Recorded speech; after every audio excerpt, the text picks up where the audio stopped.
araw po sa inyong lahat. Ako po ngayon ay nagpapasalamat dahil umabot na po tayo ng 1K yung requirements ni YouTube na 1K subscribers.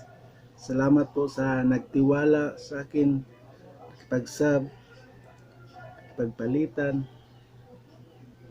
Maraming salamat po sa lahat sa tumulong po sa akin at nagtiwala. Hindi ko na po kayo isa-isahin.